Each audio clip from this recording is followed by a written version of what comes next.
Rain gardens are a great way to address stormwater runoff and beautify your yard, your school, your library, your environment, and your overall landscape.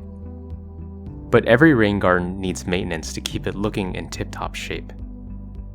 Green infrastructure practices such as rain gardens or bioretention systems are designed to capture and infiltrate stormwater, filtering water with their soil and removing pollutants to prevent them from entering nearby natural water streams.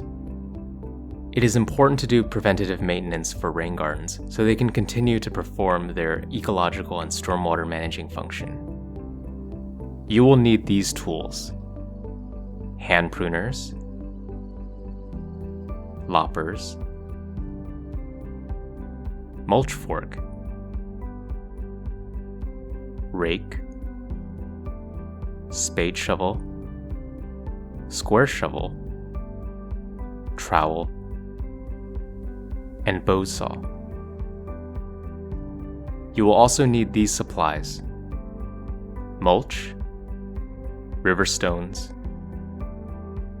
trash bags, leaf bags, and gloves. It is important to follow these steps: inspection, pruning, removal, and replacement.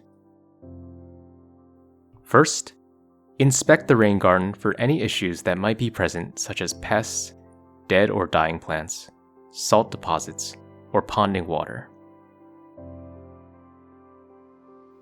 Second, remove weeds by hand, fill bare spots in the garden with native plants, and remulch the garden evenly to a uniform level after weeding out the garden.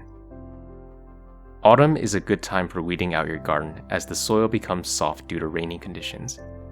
Weeds become more visible and are also at a vulnerable stage at this time, so removing them before they send their energy to their roots is beneficial so they do not come back stronger in the spring.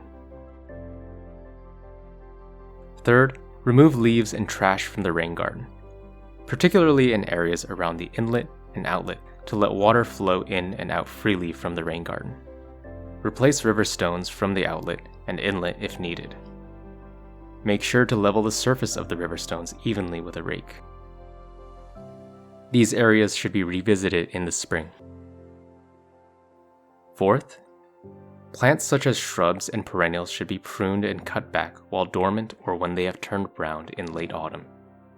Shrubs should be trimmed with hand pruners or loppers at branch nodes, making sure to not leave stubs. Remove injured, dying, or dead branches.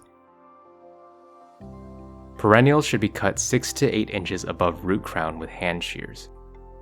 Grasses should be kept and not pruned at this time to enhance the ecological benefit of your rain garden.